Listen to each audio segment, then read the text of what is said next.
Hi, my name's Grahame Webb from Australia, and I've been working on crocodiles and sustainable use for a long time. Grahame, thank you very much for accepting this invitation to talk with the people in Santa Fe and the region. Basically, I wanted to talk about the sustainable use programs all over the world. I know most of those were going to be related with crocodiles, but I would like to speak more in general at the beginning about the sustainable use programs. Well, in Australia, one of the big sustainable use programs is with kangaroos. I think of the species that are used, I think there's 50 to 60 million. It's a huge number, and the annual quota to take is 6 million a year. And so that's a big program. It's not as successful as it could be because although kangaroo meat is really nice to eat, it's not as nice as Argentinian beef, and so it doesn't command as high a price. But in terms of gas emissions, this is important now with cattle. Kangaroos are much better. They don't have that problem of flatulence everywhere, So that's one of the big programs in Australia. Also for the skins. And the kangaroo skin goes into, it's a beautiful leather, makes an absolutely beautiful leather, and it's very strong leather. And it goes into, I think, Nike boots and things like this. They use it as a preference because it's strong. Some of the animal rights people do not like that, but there's a lot of things they don't like. And hopefully it won't impact negatively on the kangaroo sustainable use program. And I'm interested in to know your perception about the perception of the people in Australia with regard to the utilization of such an iconic species like the kangaroo. Well, let me start by saying this. Australia is 84% urban, 86% urban. It's only, 14% rural. And so most of the people live on the cities around the coast, and big cities, Sydney, Melbourne, Brisbane, with millions of people in. And they really have very little experience with animals, and so they their knowledge comes from television and from programs and things like this. The rural people, on the other hand, are just far more switched on about nature and things. And of course, where I live in Australia, which is the square bit up the top, the Northern Territory, it's a vast area, 1.3 million square kilometres, only has 250,000 people, and 30% of those people are Aboriginal people who have been there, living in that same place for 60,000 years as hunter-gatherers. They're the classic example of what sustainable use is about, because some people will say, oh, well, you cannot use freshwater turtles sustainably. These people have been sustaining uses for 60,000 years, so you obviously can use them sustainably. It's a matter of how many you take. The biggest issue with sustainable use is how many animals you take relative to the size of the population. And like in your case, where you're harvesting eggs, that's important, is how much of the biomass you are harvesting, because eggs is a very small amount of the biomass. And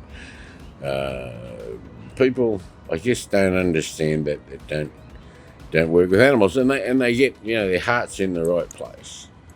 Say, I know we should all be eating carrots and lettuce and cabbage and things like this, but if we were designed to eat lettuce and cabbage, we'd have teeth like like a cow, for grinding like this. We're not.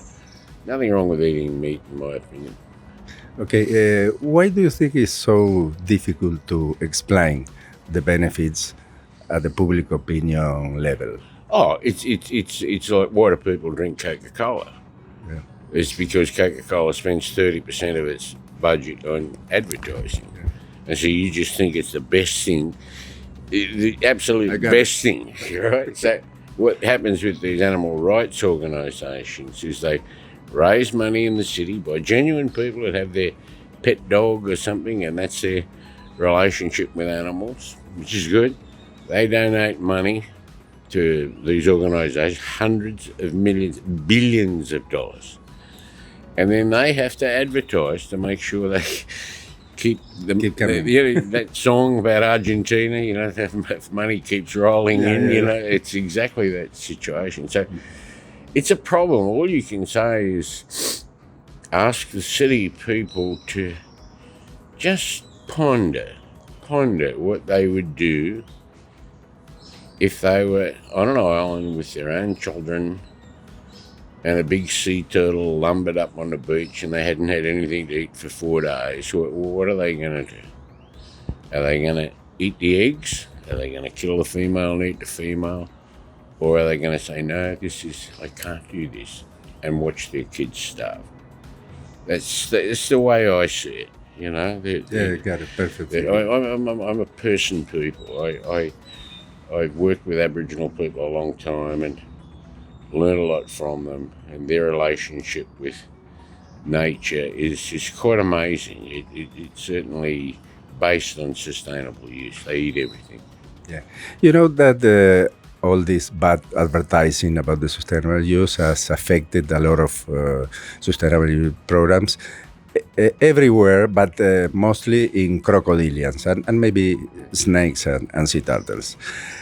How do you feel it's Australia in this situation? Because all the sustainable use programs in the world were affected, but in some countries more than in others. What happened about Australia? Well, there's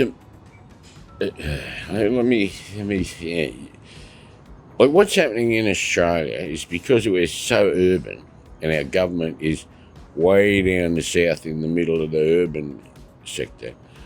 We have very strong animal rights and animal protection organisations, and they are sometimes funded by overseas people because it's easier to get a political decision made in Australia than it is to get it made in the US. But then the US can say, oh, look what Australia did, it's such nonsense, And so it is hard because, it's all to do with this word stakeholder. In any of these issues, like with us, with crocodiles, the primary stakeholders are the people living way up in the north with the crocodiles that have a sustainable management program, that they might not like crocodiles, but they say, yes, we must protect them. Yeah. So we've taken protection away from whether you like the animals or whether you don't like the animals. And the saltwater crocodiles, they are dangerous predators. They get to 6 meters long, and honestly, they're terrible predators. Just in a little island near us, we were there not that long ago, and in one village, they wrote down just in the last few years 25 people that had been attacked, and half of them killed. These are dangerous animals. So to get people living with them, to put up with them, is very hard. Down south, they're what I call primary stakeholders. Down south, the people knocking on the door of the federal government never even touched a crocodile, never seen a crocodile. They've been reading things like, come on, you must go and knock on the door. And the politicians down there say, oh, they're stakeholders.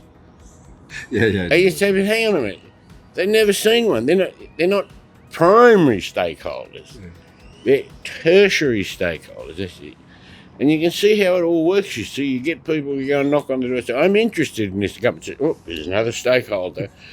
And then they have 200 stakeholders from up north that are primary stakeholders, 2,000 from down south, and the government says, oh, very obvious, Minister, we better go for this one. It's such nonsense, But, that's the way politics works all around the world, I think. Real world. Thank you very much. It's okay, it's a pleasure. Bye.